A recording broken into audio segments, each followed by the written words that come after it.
আসসালামু আলাইকুম প্রিয় দর্শক, টিভি1 নিউজে সবাইকে জানাচ্ছি সাদর আমন্ত্রণ। টিভি1 এর লন্ডন স্টুডিও থেকে সংবাদের সঙ্গে রয়েছি আমি আয়শা ঝুমুর। গ্রেটার সিলেট কমিউনিটি ইউকের নর্থ রিজিওনাল কমিটির অভিষেক অনুষ্ঠান সফলভাবে সম্পন্ন হয়েছে।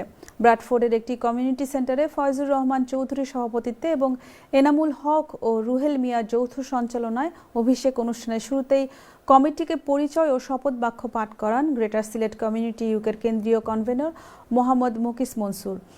অনুষ্ঠানে প্রধান অতিথি ছিলেন বিশিষ্ট শিক্ষাবিদ doctor Hasnat M Hossain MBE। বিশেষ অতিথি ছিলেন কেন্দ্রীয় কনভেনর মসুদ আহমদ সহ কেন্দ্রীয় ও রিজিওনাল নেতৃবৃন্দ। গ্রেটার সিলেট কমিউনিটি ইউকের নর্থ রিজিওনাল নতুন কমিটিতে কাউন্সিলর আশরাফ মিয়াকে চেয়ারপারসন, এনামুল হককে জেনারেল সেক্রেটারি ও ফুলজার আহমেদকে ট্রেজারার করে ৩৫ সদস্য বিশিষ্ট কার্যকরী কমিটি ও ১৫ সদস্যের উপদেষ্টা পরিষদের তালিকা প্রকাশ করা হয়।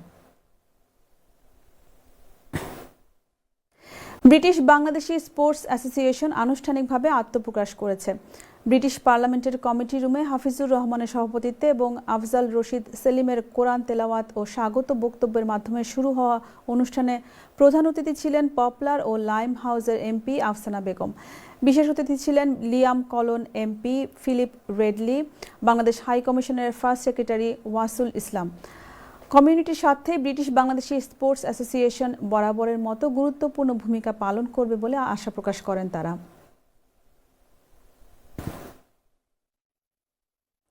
লুটনের ক্রিসেন্ট হলে অনুষ্ঠিত হল UK BCCI East of England রিজিয়নের নতুন কমিটি ঘোষণা ও business networking event.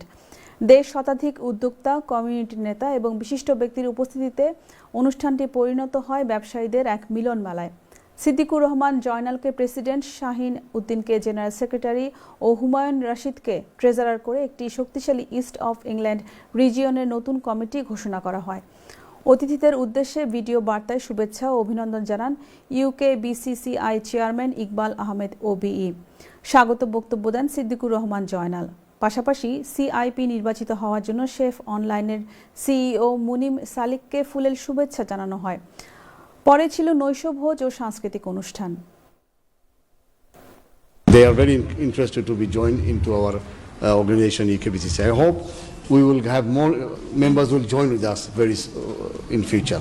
This is our third branch, the East of England region, right? We are going to inaugurate our next region is the London region. So আমরা সব সময় young জেনারেশনকে বিজনেসের সাথে নিয়ে আসতে চাই, এটাই আমাদের কাজ। আমি প্রাউড যে আমার UKBCCI ডে বাই ডে আমি দেখতেছি বিল্ড হইতেছে। ওনারা চাচ্ছেন যে এই দেশে যেমন ওনারা এদেশের রেভিনিউতে কন্ট্রিবিউশন করছেন, একইভাবে ওনারা কিন্তু প্যারাল ওয়েতে কিন্তু বাংলাদেশে ওনাদের যে relatives and friends and families আছে তাদের জন্য কিন্তু কন্ট্রিবিউশন করছে, আইদার সেন্ডিং মানি রেমিটেন্স দিয়ে অথবা আর এটা যেটা হচ্ছে ইনভেস্টমেন্ট করে। Is one of the strongest region UKBCCI, and they will take this organization on the next level. As a membership and public affairs secretary, I like to urge everyone, join UKBCCI, make this সংগঠন stronger, raise your voice. এদিকে ছাতক যুব সংস্থা ইউকের উদ্যোগে সংগঠনের মরহুম সদস্যদের স্মরণে এক শোক সভা ও দোয়া মাহফিল অনুষ্ঠিত হয়েছে। ব্রিকলেন মসজিদ হলে জয়নুল আবেদিনের সভাপতিত্বে ও আব্দুল মালিক কুটির সঞ্চালনায় মরহুমদের স্মরণে স্মৃতিচারণমূলক অনুষ্ঠানে আলোচনায় অংশ নেন অধ্যক্ষ মোহাম্মদ সানাউর আলী কয়েস, মাস্টার মোশাহিদ আলী, ব্যারিস্টার শাহ মিসবাউর রহমান ও আক্তার হোসেন সহ আরও অনেকে। বক্তারা মরহুমদের অবদান ও অক্লান্ত পরিশ্রমের কথা কৃতজ্ঞতার সাথে স্মরণ করে তাদের বিদেহী আত্মার মাগফিরাত কামনা করেন। মরহুমদের রুহের মাগফিরাত কামনা করে মুফতি আব্দুল ওয়াদুদ লতিফি দোয়া পরিচালনা করেন। আগামী স্থানীয় কাউন্সিল নির্বাচনে বার্মিংহামের বাংলাদেশি অধ্যুষিত এলাকা স্মল হিথ ওয়ার্ড থেকে ক্ষমতাসীন লেবার পার্টির কাউন্সিলর প্রার্থী হিসেবে বাংলাদেশি বংশোদ্ভূত শাহনাজ আহমেদ মনোনীত হওয়ায় এক সংবাদ সম্মেলনের আয়োজন করা হয়। সংবাদ সম্মেলনের বিস্তারিত জানাচ্ছেন আমাদের প্রতিনিধি আমিরুল ইসলাম বেলাল। প্রিন্ট এবং ইলেকট্রনিক মিডিয়ার সংবাদকর্মী, কমিউনিটির বিভিন্ন ব্যক্তিবর্গের উপস্থিতিতে স্থানীয় একটি ব্যাংকোয়েটিং হলে অনুষ্ঠিত সংবাদ সম্মেলনে প্রধান অতিথি হিসেবে উপস্থিত ছিলেন বার্মিংহাম ইয়ার্ডলির লেবার দলীয় সংসদ সদস্য সাবেক under secretary of state Jess Philips.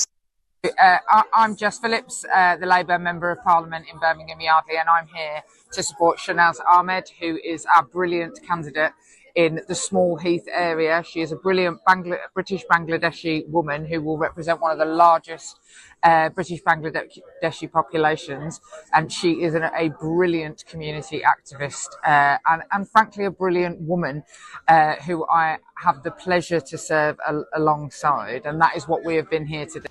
এর আগে বার্মিংহাম গেরার স্ক্রিন এলাকা থেকে বারবার নির্বাচিত কাউন্সিলর সাদেক মিয়ার পরিচালনায় লিখিত বক্তব্য পাঠ করেন লেবার পার্টি থেকে প্রথমবারের মতো মনোনীত বাংলাদেশি বংশোদ্ভূত Shahnaz Ahmed. Hello, assalamu alaikum. My name is Shanaz Ahmed and I'm your Labour councillor candidate for 2026 in Small Heath Ward. Firstly, I'm a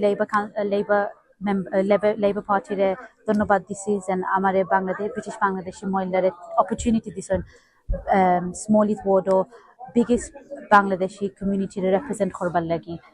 আমি এখন ল অফ অর্গানাইজেশন লোকে আমি কাম করলাম, সাপোর্ট করলাম আমরা মহিলার জন্য, বাট রিপ্রেজেন্টেশন নাই। তো আপনার সকলের সাপোর্টের লোকে আমি আমরা বাঙালি কমিউনিটিরে ইনশাল্লাহ আগুয়াইমু, আমরা ইউথ সার্ভিস আগুয়াইমু, আর আমরা মহিলা মানুষের job opportunities and skills and training আমি ক্রিয়েট করবো। তো আপনার সকলের দোয়া দরকার আর সাপোর্ট দরকার। Thank you. এরপর সংবাদকর্মীদের বিভিন্ন প্রশ্নের জবাব দেন শাহনাজ আহমেদ। এ সময় তিনি ডাস্টবিন জটিলতা এবং অন্যান্য বিভিন্ন সমস্যাদি নিয়ে তার নিজস্ব পরিকল্পনার কথা তুলে ধরেন। সংবাদকর্মীদের মধ্যে উপস্থিত ছিলেন চ্যানেল আই ইউকে প্রতিনিধি আব্দুল আহাদ সুমন, বিয়ন টিভি ইউকের head of programme Riyad Ahad, ATN Bangla ইউকের জয়নাল ইসলাম, চ্যানেল এস এর আতিকুর রহমান, বাংলা টেলিভিশনের শাহিদুর রহমান সোহেল, বাংলা বয়েসের সম্পাদক মারুফ আহমেদ, টিভি ওয়ানের মিডল্যান্ড প্রতিনিধি আমিরুল ইসলাম বেলাল, বিয়ন টিভি ইউকের আহমেদ কবির, ইকরা টিভির সারোয়ার আহমেদ, রানা টিভির নুরুল হক শিপু, বাংলা কাগজের বেলাল বদরুল, LB24 এর ফখরুল ইসলাম রিপন প্রমুখ। বার্মিংহাম থেকে Amirul Islam Belal, TV one. Saudi আরবের জেদ্দায় বাংলাদেশ ইন্টারন্যাশনাল স্কুল অ্যান্ড কলেজের বার্ষিক সাংস্কৃতিক সপ্তাহ উদযাপিত হয়েছে। এই উপলক্ষে বিদ্যালয়টিতে কোরআন তেলাওয়াত, খেলাধুলা, বিতর্ক প্রতিযোগিতা, সাংস্কৃতিক ও বাণিজ্য মেলার আয়োজন করা হয়। অনুষ্ঠানে স্বাগত বক্তব্য রাখেন ভারপ্রাপ্ত অধ্যক্ষ মোহাম্মদ জসিম। প্রধান অতিথি ছিলেন বাংলাদেশ কনসুলেটের কমার্শিয়াল কাউন্সিলর সৈয়দা নাহিদা হাবিবা। বিশেষ অতিথি ছিলেন পরিচালনা কমিটির চেয়ারম্যান আক্তার সৈয়দ ওমর ফারুক। শিক্ষার্থীদের প্রাতিষ্ঠানিক শিক্ষার পাশাপাশি বাস্তব জ্ঞান ভিত্তিক শিক্ষার মাধ্যমে পরিপূর্ণ মানুষ হওয়ার আহ্বান জানান বক্তারা। দর্শক, এবারে একটি শোক সংবাদ। বিশিষ্ট ইমাম ও খতিব হাফেজ মাওলানা খলিল আহমেদ ইন্তেকাল করেছেন। ইন্না লিল্লাহি ওয়া ইন্না ইলাইহি রাজিউন। লক্ষ্মীপুর জেলার হাজিরপাড়া ইউনিয়নে জন্মগ্রহণকারী মাওলানা খলিল আহমেদ ছিলেন খ্যাতনামা আলেম ও মুফাসসিরে কুরআন হযরত মাওলানা মনসুর আহমেদ সাহেবের কনিষ্ঠ সন্তান। অরফান শেল্টার ফাউন্ডেশনের প্রতিষ্ঠাতা চেয়ারম্যান বিশিষ্ট ইসলামী চিন্তাবিদ হাফেজ মাওলানা নেসার উদ্দিন আহমেদ ও আল কোরআন একাডেমি লন্ডনের চেয়ারম্যান ডক্টর হাফেজ মুনির উদ্দিন আহমেদের ছোট ভাই হাফেজ খলিল আহমেদ ৮০ দশকে লন্ডনে আসেন। গত ২ দশকে তিনি বাংলাদেশে বেশ কয়েকটি মাদ্রাসা, মসজিদ, ইয়াতিমখানা ও হাফিজি মাদ্রাসা প্রতিষ্ঠা করেন। মাওলানা খলিল আহমেদের পরিবারের পক্ষ থেকে তার রুহের মাগফিরাতের জন্য দোয়ার অনুরোধ জানানো হয়েছে।